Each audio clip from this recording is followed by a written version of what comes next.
Good morning, rise and shine. You are watching TQN, the Quarantine Network. This is Cassandra Renee with Wild Blossom Beacon Coaching, and you are here on Manifest Monday, or Me on Mondays.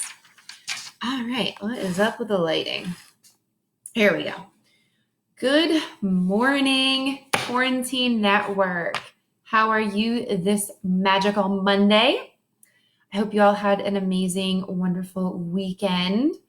I don't know about you, but I got to do a lot of R&R, and it was nice and sunny over here in Vegas, sunny and warm. Finally, I know it's like, yeah, that's always Vegas, but actually it hasn't been, so it's been really nice. And I want to know what it's been like for you, who you are, where you're tuning in from. So go ahead and type in the comments right there so I can know and I can shout you out. Hi, Steve. Good morning. So we have been, no, I definitely want to stay on this page. So we have been talking the past week about your belief system, and we're going to keep going with that today into this week too. Before I get too into this, I do want to make a quick little housekeeping announcement that I'm going to be hosting a free webinar this Friday. And it's going to be at 4 o'clock Pacific Standard Time, so 7 o'clock Eastern Standard Time. And it's your chance to go ahead and ask, basically get free coaching. So it'll be on a Zoom call.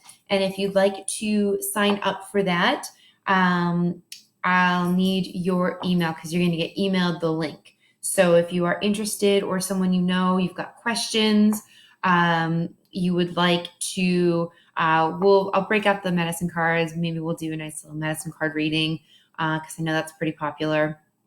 But basically, I know that there have been a lot of people who've had questions and comments that haven't necessarily had a chance to get them answered. I know that this is often pretty early for a lot of you. And it's amazing that you guys, good morning, Christina. It's amazing that those of you who tune in live do. And I know so many of you guys watch this later throughout the day. So taking it a moment for my own time to be available for you guys, which, by the way, I am always available if you would like to schedule a free clarity call throughout the day. If you have not had one with me already, you can send me a message and I can go ahead and help you with whatever it is that you'd like to work on, any questions, anything like that. Basically, it would take about a half an hour to go through, find out specifically what it is that you are working through. Good morning, Ryan. And we go ahead and do the deep dives and get you at least one solid breakthrough in that half hour and go from there. So my intention for this webinar on Friday is to do that with those of you who are in a group setting. So the private one-on-ones are definitely a lot more intense, but the group setting is available for you as well if you're not quite ready for that private one-on-one. So if you're interested, type in the comments, send me a DM, and I just need your email address. Don't type your email address in the comments to keep that private unless you want to get hit with all kinds of, you never know who's out there trolling. Anywho, that being said, so this weekend, I actually was reading a lot. If you guys follow me on social media, which if you're not, you should be. Cassandra Smith is my personal private page. So out of respect, if I don't know you, go ahead and in the comments, Cassandra Renee is what you can follow me on. And if you've been following me, I've been reading my personal mentor, Gina DeVee, wrote this amazing, beautiful book, The Audacity to Be Queen, The Unapologetic Art of Dreaming Big and Manifesting Your Most Fabulous Life. And it just came out March 1st, so it's been out a whole month. It's a whole month old now. And I was a little bit behind the curve, so I pre-ordered it, but then I fell behind on reading it. So I really dove into it, and I posted a quote from it, and I thought it would be a great way to start this morning off. I got so many breakthroughs from reading this book this past weekend. And I mean, if you can just see, like, I Yeah, that's what I do. This is why I don't share books, because I find so much value and wealth in books. Somebody once said, um, the measure a person not by the numbers in their bank account, but the number of books in their library. And that's always held true for me, even before I've ever even heard that. It's there's so much wisdom that we can get out of the knowledge of others. Anywho, so yeah, I don't share books anymore because I value them so much, and I destroy them, or no, I give them character and extra love. Um, and since we were talking a lot about beliefs last week, that was the subject, and we're continuing to talk about them this week. I shared a quote, and I would like to reshare that publicly with you guys, because this was talking about um, a particular story of becoming queen, and biblically the story of Esther, if anyone is familiar with that. I was not familiar with that until I went to this event called the Esther Experience, which my mentor hosted. And the beautiful thing about that is that you don't have to be religious, you don't have to be familiar with it to get the story behind it. And I'm so fortunate that my mentor is such a beautifully animated, wonderful storyteller that 5 minutes in, I was captivated and I was like, wait, what? This is from the Bible? Like, I was like, this is awesome. So for those of you who are way ahead of me on that, congratulations. I'm just picking this up and it's awesome.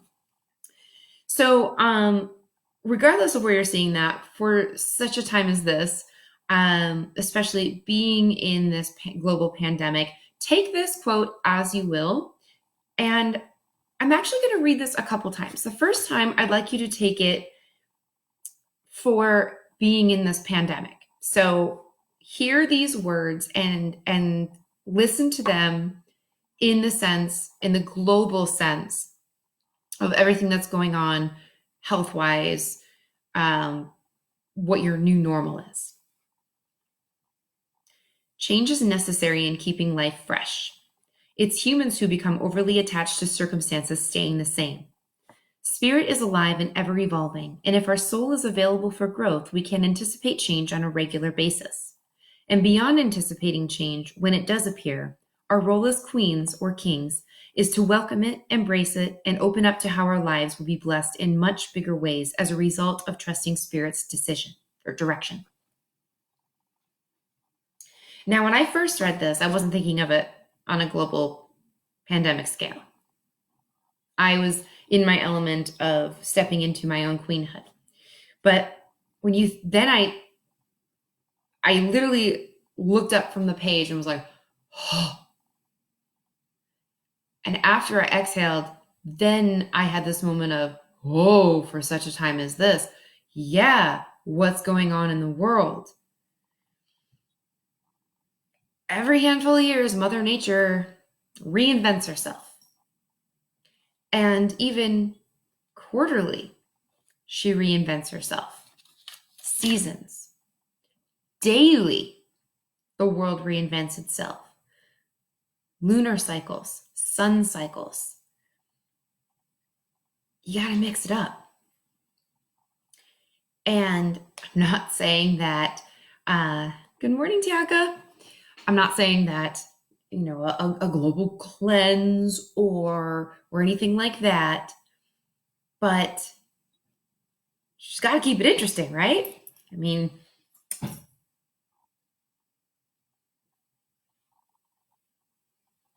water that sits, that becomes stagnant, actually becomes poisonous. And so when it flows, to quote Pocahontas, I don't know if she really said it, but the Disney Pocahontas, what I love most about rivers is you can't step in the same river twice. The water's always changing, always flowing. But people like us can't live like that. They all must pay a price.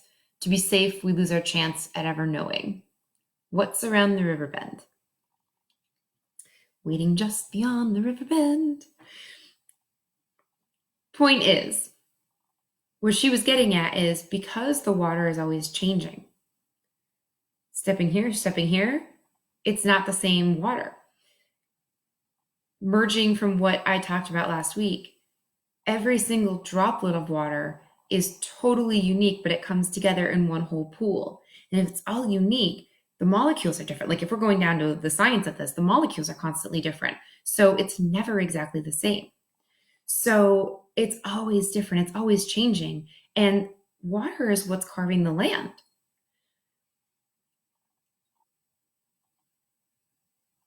Point is, the universe, Mother Nature, it goes through cycles. And humans seem to be the only things that hold on to something and expect it to stay the same forever. And when you are gripping something so tightly, how can you receive? Where is the capability to receive anything? You're either going to strangle it to death and it's going to wither and die in your grip, or it's going to remain as such and nothing new can come in. Animals get it. Animals. And here's another thing about animals, and I think I might have brought it up in a previous episode, and if I hadn't, I intended to, so I apologize. And this is a little off topic, but it's important to note. Every single animal, whether it's born with a deficiency or not, just like when we are children, before someone tells us we can't do something, or before we're told there's limitations, every single animal is born exactly, exquisitely perfect for its own purpose. It can achieve and do everything it has to. Now, humans are the only creatures that actually are completely dependent. I mean, I'm sure there's some species of animals that are dependent upon from birth, but granted, we require nurturing and care for quite a while. Actually, I think there's like some eagles and stuff, some species of eagles that require nurturing as well. But the point is, they're all born with their innate instincts to be able to live up to their full potential and their full capacity. I mean, have you seen videos of what dogs can do, even if they've lost some limbs? I mean, and we only see this from dogs because they're one of the most common domesticated animals, so we're around them all the time. But like I've seen videos of, dogs that were born three-legged or two-legged and thrive and they don't know any different. I've seen dogs that have lost limbs and still thrive. And I mean, I've seen my own dogs, like if they've had an injured limb or heaven forbid, they touch something with their back paw that like freaks them out and just all of a sudden out of nowhere, they're walking perfectly normal on their front two paws as though they have been walking like that their whole lives. Yet it's the first time they've ever done it. Humans are told we have limitations. And so we build those into our constructs of limiting beliefs. And so, I can't do that. I guess I can't do that. And then we just don't. Which is why everything is impossible until it's not. Until we do it. And in order to do it, we just have to do it. We have to push past it. We have to look at those who are doing it and model how they did it. Sure, some people have advantageous solutions or genetics. So look for other examples. Look for the examples of those who have achieved it despite XYZ. And if they don't exist yet, maybe it's your time. Maybe it's up to you to be that one that existed, that overcame it despite XYZ. Because they always exist. And if you're saying, well, then there's a limiting belief there. And I don't buy it. So anyhow, back to this little quote again. And I don't mean to demean that by saying little quote. So let me back to this quote. Now that we've listened to it thinking on the global pandemic scale, now listen to it thinking in terms of your relationship or current lack thereof, or your job or career or current lack thereof. Change is necessary in keeping life fresh. It's humans who become overly attached to circumstances staying the same.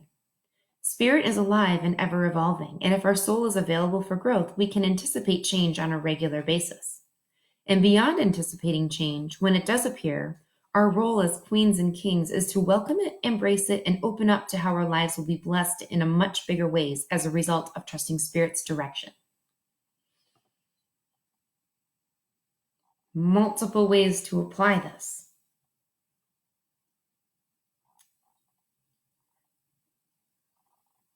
The more and better we can get over ourselves and really get into the state of flow. And this isn't to say to become a doormat and just let life walk all over you.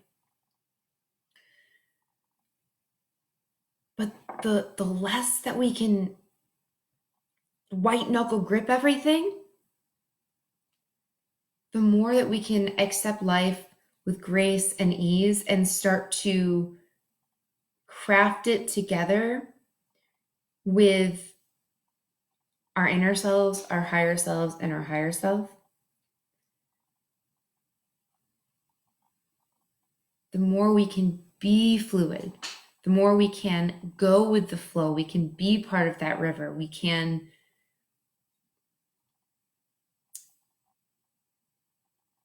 keep surviving, we can keep thriving. Is this making any sense? I know some of it's kind of getting a little on the hippy dippy side, the way I'm describing it. I realize the tea that I poured myself this morning is not caffeinated, so I apologize. But type in the comments and let me know how this is resonating for you, because I just want to make sure that I'm getting the point across and doing this justice, by the way, because this is a very important concept to grasp.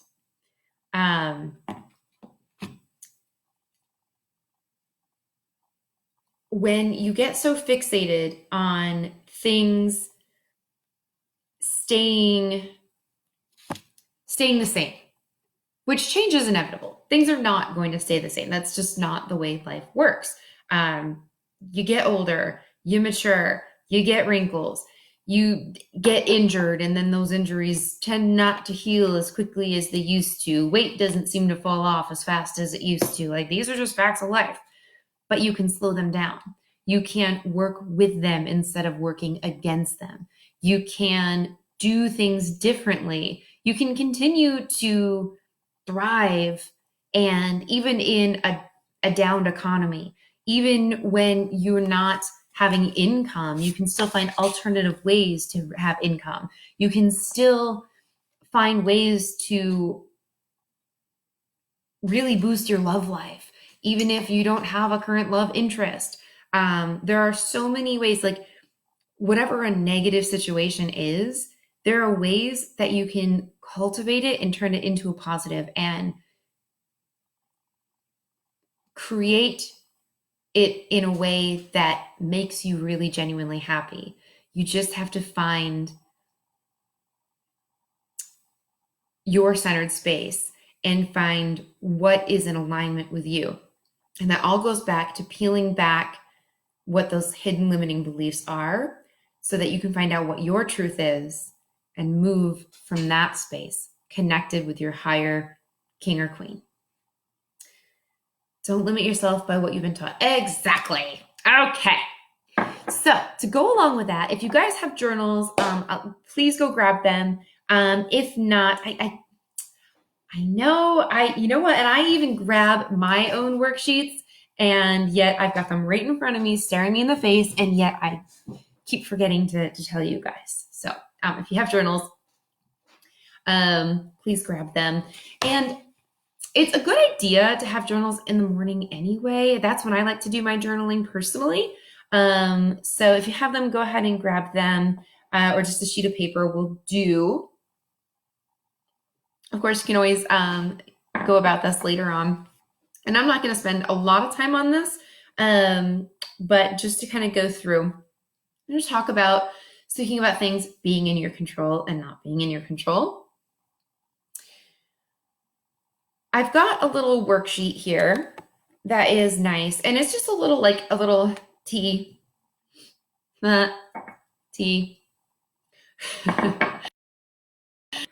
little T chart where when things get tough, for me, it always helps to write things down, because that way I can actually look at things, like literally and figuratively look at things. And especially for me, I don't know about you guys, but I tend to be a person who's very much in the masculine energy of being logical and being in control. And then when my feminine energies come in and I start being very emotional and I can't see everything laid out, my feminine and masculine energies kind of get at war, and then I get all like on the fritz. And if somebody tries to speak logic to me at that moment, I'm like, ha!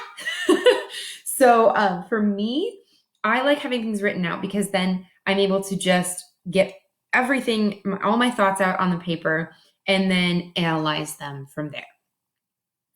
And so with this particular chart,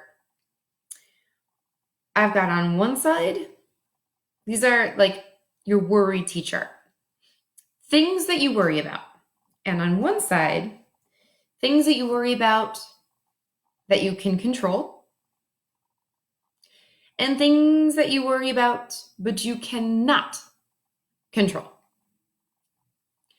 And let's go ahead and let's make this interactive, guys. And I see there's about 9 of you watching right now.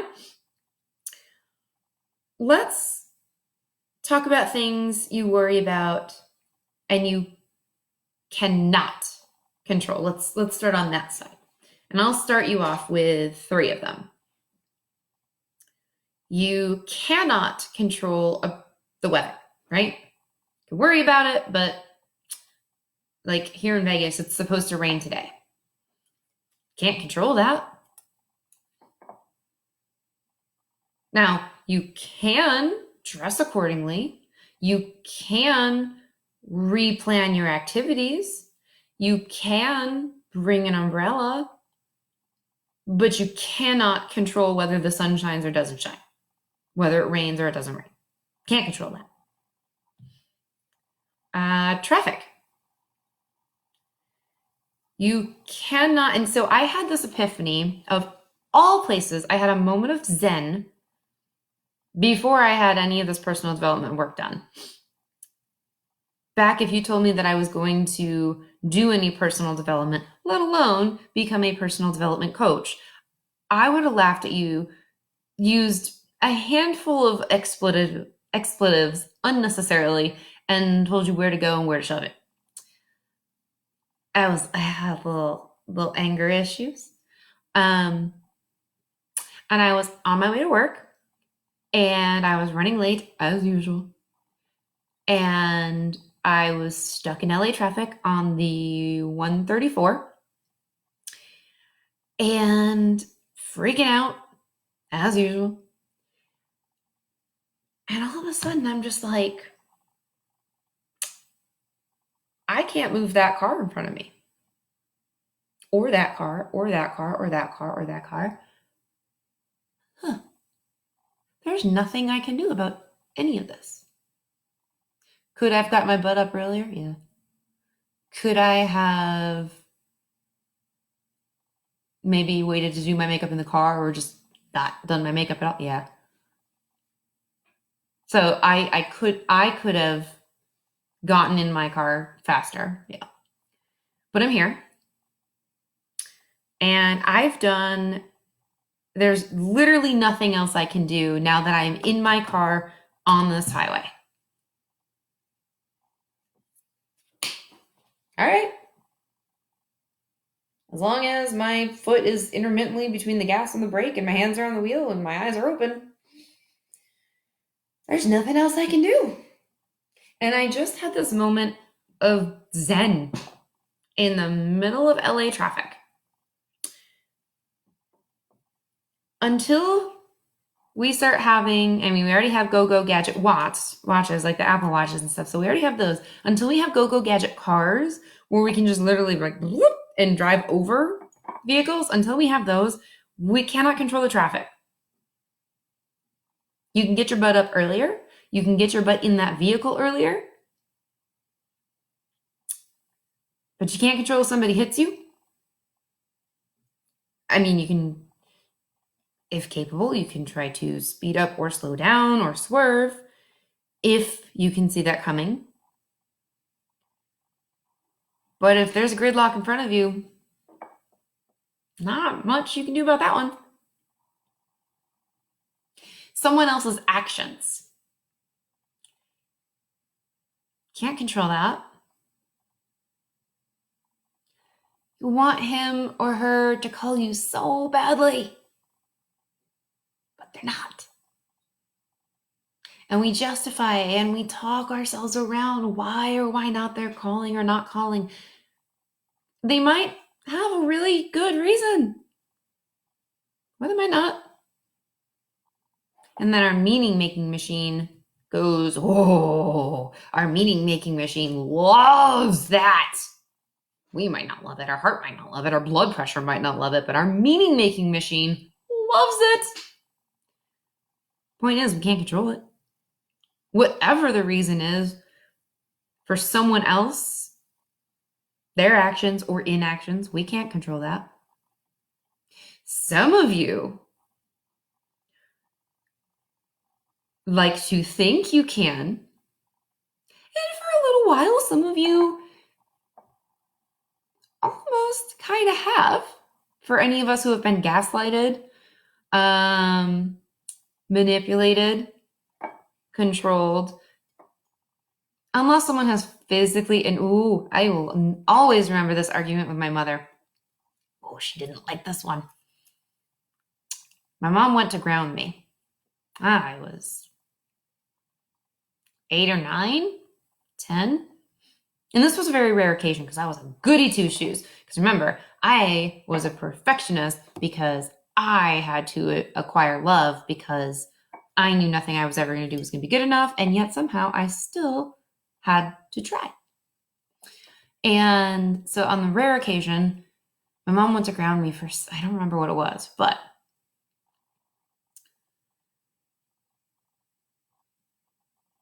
I was like, so?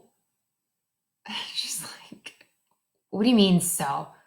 I'm like, grounding me doesn't mean anything. Yes, it does. You're grounded. From what? You can't go anywhere. I go, unless you physically restrain me and chain me to my room, you can't. Those are just words. I know every parent says that their kid should be an attorney.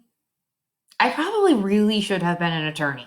Like, what freaking child comes up with that? Mind you, I was not raised on Law and Order. My family got into that years later. Like, I'm like this high, looking at my mom going, you can't ground me because I know you're not going to physically restrain me, and that's the only way you can prevent me from really doing anything. But I mean, really, you can't control someone else's actions unless you are physically. Now, mentally is a different thing. But then again, it all boils down to it. Like literally,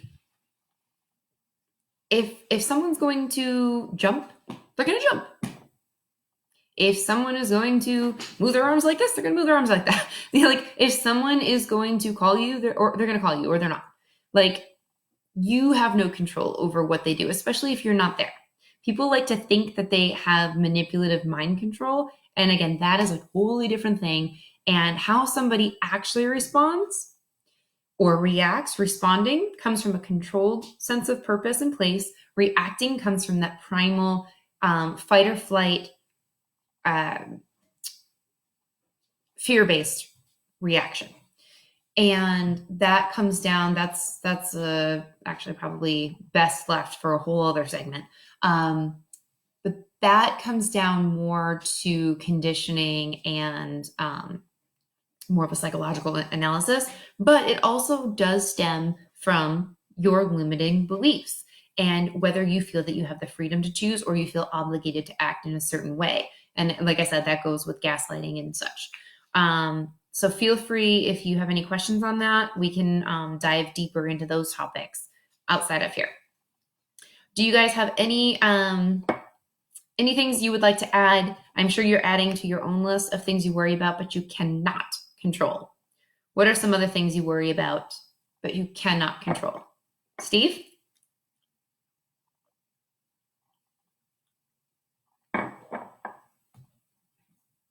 And I really would like to know from you guys, because maybe you've got some things on this list that you think you worry about, that you think you can't control, and maybe you can. And wouldn't it be awesome to know that, oh, I can control that? Well, yeah, let's figure out how to control it so that way I can stop worrying about it. That's the point, right?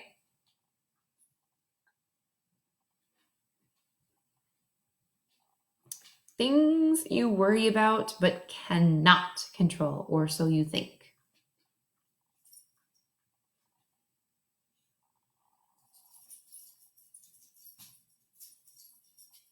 Someone's got to have something. 3 is not exhaustive on this list. I know it's early.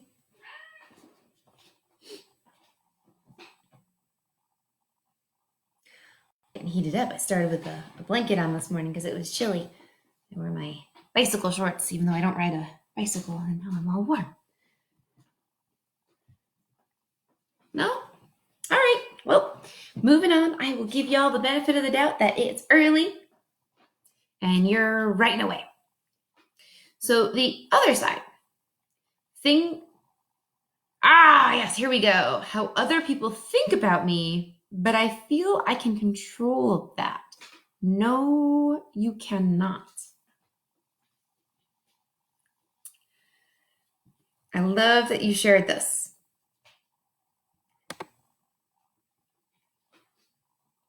Just like you cannot control someone else's actions unless you are physically moving them, you cannot control how other people feel about you. Now, you can influence them, right? You can put on a mask. Like, just let's say for an experiment, you can say, I'm going to try to make this person fall in love with me, or I'm going to try to make this person hate me. Have you ever had that experience where you try as you can, this person just won't go away? Or try as you can, as much as you want, this person just doesn't feel the same about you? Yeah, you can't control the way other people feel about you. I'm sorry, how other people think about me. Sorry, I got the two confused. But no, the same. You can influence them. And that's, I mean, think about like branding, the way companies brand and stuff. I mean, they can keep putting a brand out there. And yeah, a majority of the time it can work, but there's still going to be somebody out there that's going to have their own preconceived notions. And that's exactly why you can't control that, because everyone has their own structure of how they came to be the humans that they are and how they came to think the things they think and feel the things they feel. And so it's their own conditioning, their own patterns of and structures of who and how they are that are coloring. It's the lenses that they have on that are how they think and see the world, and therefore you. So you can do what you do and try as you may, but it's free will. Free will and conditioning is what keeps people thinking and feeling however they're going to think and feel about you, about this tea, about this book, about this orange, like it is what it is. And in a perfect world, all of our limiting beliefs would be gone. And even then, people would have their own ideas, their own thoughts, their own feelings about everyone. And then that just comes down to biochemistry and metaphysics. So the best thing you can do is to keep finding out your authentic self. And here's the cool thing about that. When you are your truest form of you, you're going to lose a lot of people that were in your life previously. And that's not a bad thing, because you're going to find the people who are now it's the law of attraction, right? Like attracts like. And people are going to have a problem with the new you. It's not the new you. It's the you you've always been, but have been too judged and too afraid and too repressed because of all these limiting beliefs that have kept you boxed in to really feel okay to be who you really are. And when people judge, it's often because they have their own insecurities and they've been told no, and they see somebody else starting to push up through the dirt, and they're like, I can't push up through the dirt. Why are you pushing up through the dirt? You shouldn't do that. Well, that's the only way a flower grows. It's got to get up through the dirt.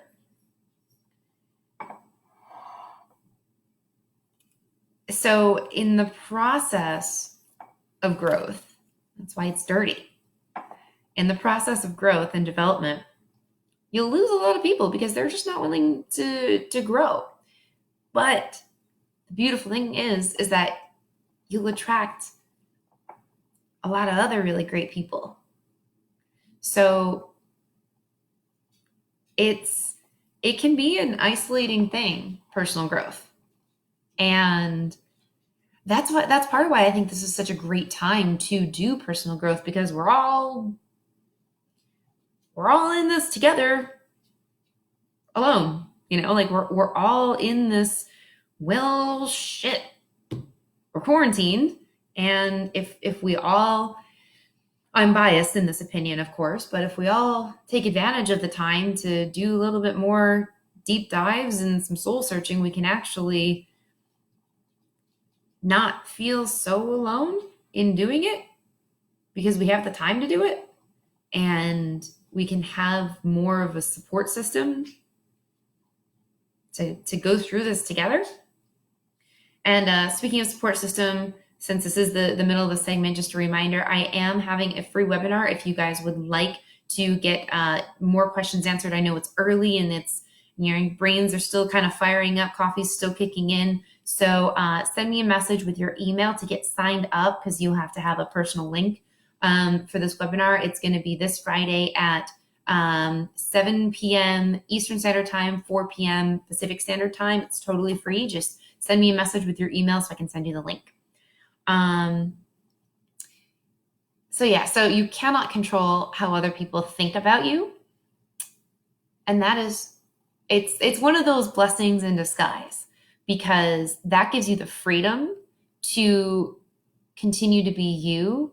And that's going to draw to you the people who deserve to be in your life. And it's going to actually be the positive reinforcement that you being you is right.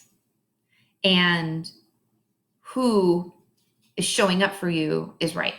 Does that make sense? I hope so. Long-winded answer. All right. So in the other column, things you worry about, but you can control. These are awesome because worrying causes stress. And I probably should have said this in the beginning. Worrying increases cortisol. Increased cortisol adds a whole bunch of other health problems, which is the exact thing that the healthcare professionals do not need right now. So when you realize the things that you're worrying about and you can't control, once you realize it's something that you can't control, that's when you can start being like, oh, I can't control you. So if I worry about you, I'm literally making myself sick. Not necessarily for no reason, but I'm making myself sick for the sake of making myself sick. Why would I do that to myself?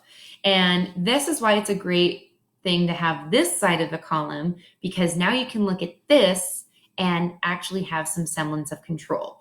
Why would you have a list of things that you cannot control? What sorts of, not condolence, what sense of calm and comfort can that be? Well, here it is.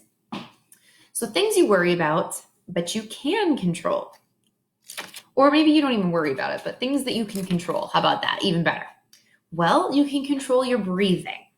And as I shared in one of the midday mindsets, breathing is a wonderful and probably one of the first things that is primary to do when you start feeling stressed and you start feeling worried. And it's actually one of the first physical symptoms that happens in your body when you begin to get worried, when you begin to get stressed. What happens? Your heart rate starts increasing. Your breathing starts getting shorter and faster.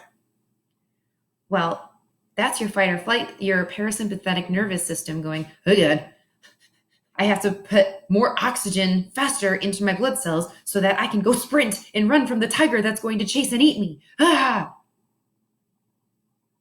I know Tiger King, which I still haven't seen yet, is very popular, but there's no tigers that are going to come and chase you. And you can't run from the coronavirus. And in fact, the coronavirus makes you short of breath. So let's work on breathing. And I think it's a Buddhist saying, and it's actually kind of validated by science, that the more breaths you have in your body, the longer your life.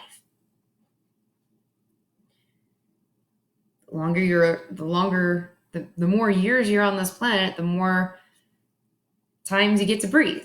Now, the short, fast breaths, sure, that means you have more breaths in your body, but you're not taking quality and those you can't sustain quick breaths for a long period of time. Try it. You'll hyperventilate. You'll pass out. Doesn't work. But when you take long, slow breaths, when you can slow down your breathing, think of bears in hibernation, right? They're able to slow down their breathing to the point where it seems like they're dead, but they're not. Possums do the same thing, where they're slowing their heart rate and their breaths down so much that they're able to stay alive longer. And that's why in one of the breathing exercises, if you've done the meditation with me, where we breathe quickly, get the blood pumping, get the oxygen flowing, and then we breathe all the way up to the top and then breathe everything out and we stay there. And on one part, it's about control, realizing, oh my gosh, I have control over this. I don't have to take that breath in right away. And once you realize you've got that control, staying in that quiet space, really exploring the depths. For me personally, it's like I go to the bottom of my being and it's quiet there. But that's how it feels for me. And when you realize that you can control that, it has a psychosomatic effect. First off, it physically will slow your body down. Now, if you can't consciously slow your body down in times of panic or worry or nervousness, there's another breathing technique that I've taught. I often mispronounce it, so I apologize if you know the actual correct correct pronunciation, Nodi Shodhana Pranayama, prana meaning breath. And you literally, in the, I'm not going to go full into it because you can go watch the other episode that teaches it. But basically you just alternate breathing. You switch your fingers with your nostrils, out, in, switch, out, in, switch. And that will force your body to slow your breathing. Slow your breathing, you slow your heart rate. And that will automatically calm your butt down. So that is like number freaking one on the worry scale of calming down. So whenever you feel like things in life are spiraling out of control and you're worrying, think of number one. Not number one to pick your nose, but number one to plug your nose to breathe. How about that? Can we do that? Number one, is that easy enough? Another thing you might worry about, but you can control, your diet. And especially in a time like this. It can be a little bit tricky because funds are tight and maybe have more of a fixed income than usual, and your diet might have to change and you might not be able to eat as nutritiously as normal. And you might be therefore gaining weight in different ways than normal. Well, guess what? The Quarantine Network has amazing free fitness programs on live. In fact, there's one coming up in about 13 minutes, wink, wink, that you can tune into to get some new fitness ideas. There are things, genetics, yes, they play a factor. I will not deny that. However, there are things in your control that you can do regarding your health. You don't have to eat the cookies. You don't have to eat the starchy foods unless you're Sorry, I don't know. I'm not well versed in all that, but if you are, you know what it is. You know, if you have to have the sugar, and if you can't have the sugar, you know you. If you don't, definitely find the resources to get that sorted out. Absolutely. But your diet, your exercise, you can control that. Even if it's just taking steps, even if you are the 500-pound person that needs a forklift to get up, you can start by wiggling your fingers, wrinkling your nose. You can start somewhere. It's possible. You just have to start. Hi, Teddy. And a great one, since we're on this subject with Steve, something else you worry about, people often worry about, and yes, you can control it, your response to others. So while you cannot control someone else's actions, you can control yours. You can react, or you can respond. Now, respond, what do you think of? Respond, responsible. Being responsible, we tend to think of as a good quality, right? If you're someone who's responsible, you're someone that people can rely on. You're someone who has good qualities that we can look up to, that we can delegate tasks to, that we can, here you go, Teddy. We are talking about things you can and cannot control that you worry about. It's all good. Better late to the party than never, right? It's all good. And you'll have the recording up in just a little bit. So yeah, when you think about things that, when you think about people who are responsible, you tend to think good qualities, right? Well, we all have the ability to be responsible. We all have the ability to respond. Many of us have just been conditioned, thankfully, in large part, to our limiting beliefs to be reactive. Because remember how I said we are often either running towards something, we're seeking out pleasure, we're seeking to prove something, or running away from something. We're running away from pain. We're running away from avoiding, we don't want to shine too brightly, or, we're naturally gifted, but it's okay. It's okay. It's not that big of a deal, right? So we have full control over how we respond. And for many of us, we might feel that was stolen from us. Who am I to shine so bright? Who am I to oh, that's not meant for me. I'm more of an introvert. Says who? Why? Explore those kind of questions. Grab a journal and write, why are you an introvert? Oh, because I don't really like being around people. Why? And this isn't me being an extrovert trying to push my extroverted agenda on an introvert. I'm just asking you to know yourself. Because when you get back to that 2-year-old you that asks why about everything, then you know who you are. Then you burst through those limiting beliefs. Then you decide, you know what? I've been holding myself back a lot. And there's a lot of things I'd like to do. I mean, how many times, sorry, introverts, but how many times do you see memes or infographics out there that talk about, you don't know what it's like to be an introvert. You extroverts don't understand. It almost sounds like, and correct me if I'm wrong here, but it almost sounds like you're trying to make a case or an argument for dare I say, a condition.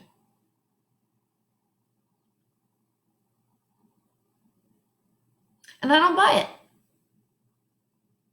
Now, I have my introverted moments where I like to be alone. I like to be with my thoughts. I'm very introverted in that way. I love to journal. I love to sing and dance by myself. I love to just, be with my journal and just kind of have my quiet space. Absolutely. But I often think there are times when introverts are being confused with depression and anxiety. And I think that those need to be cleared up, because anxiety and depression are separate. And an introvert simply just chooses to be within. And that's fine. But when you are hovering around, I'm sad, I'm lonely, I don't want to do the things because I'm not good enough, I've got reservations about this, when those are the thoughts that start to come up, those are limiting beliefs. Those are not what label you as an introvert. Those are what label you as feeling you're not good enough, feeling inadequate. That's not being an introvert, guys. That's not a defining quality of who you are. That is a destructive quality of what you're not. So to start journaling these questions of why, who said, what am I actually capable of controlling? Dive into those questions. Peel back those layers. Keep going, keep going. Ogres aren't the only ones that are like onions or parfaits. We've all got layers. Keep peeling them back, Trek. Make that list. Things you worry about but you can control, and things you worry about that you can't control. And you'll definitely start to find there's a whole lot of things you can do. Awesome. JDI, just do it, get to it, make it happen, create the change, do the things, shine your light, be bright. And the things you worry about but you can't control, go back to number 1. Breathe, let them go. Snot it out. Maybe that'll be my new slogan. Things you worry about and you can't control. Number 1, breathe, snot it out. Can't control it, bye. But I mean, really, if you can't worry about it, why worry? I get it. It's a reaction. But when you start to control your breathing, you can respond. And when you're responding, you're being responsible, reliable, mature. Someone that you can look up to, that you can count on, because in society, we look up to somebody who's reliable, responsible, mature. So be that for yourself.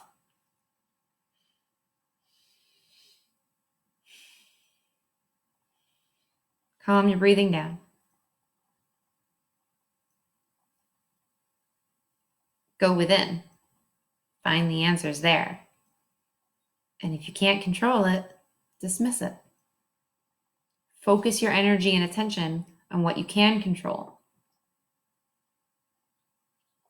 Because focusing your energy and attention on things you can't is just going to build that worry, build that cortisol, build the stress, which leads to other health conditions, which leads to filling up the hospitals unnecessarily, which leads to increasing the pandemic. We don't need that. Ain't nobody got time for that. Blech. Anywho, so we've got a little less than 3 minutes, and I cannot believe I took almost an hour to cover this one thing, but I'm so glad I did because it's highly important. And that just means I've got so much more content for the rest of these days. So I will be back here again in about 4 hours. So 11:05, not 11, but 11:05 a.m. Pacific Standard Time. That's 2:05 p.m. Eastern Standard Time for your midday mindset shift. And I'm here Monday through Friday, both times, 6 a.m. and 6 a.m/9 a.m., 11:05/2:05. So Monday through Friday. And for those of you who I've not heard, who just popped on, if you would like, I'm doing free live coaching. So it's mostly just going to be Q&A. I know the medicine cards are popular, so I'll probably break those out as well. But just Q&A, live coaching. So bring me your problems, people. I want to help you through them. So if you would like to get in, it's going to be this Friday at 4 p.m. Pacific Standard Time, 7 p.m. Eastern Standard Time. Totally free to join. You just got to send me your email because it's going to be through Zoom. So I've got to send you the link. So you have to send me your email to get in. And it's totally free. So yeah, share the link. So if you know you've got somebody who's got questions, I've got solutions. So I look forward to seeing from you, Teddy.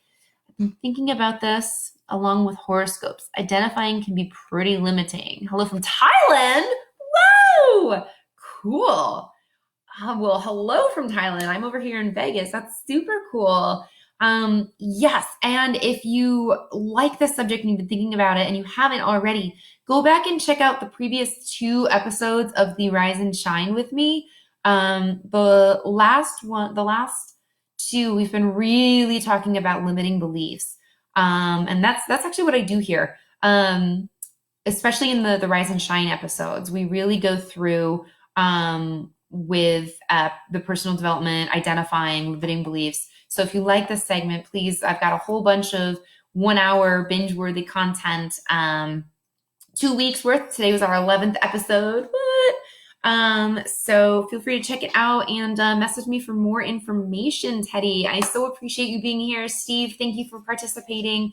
And for everyone else, thank you. I appreciate you guys.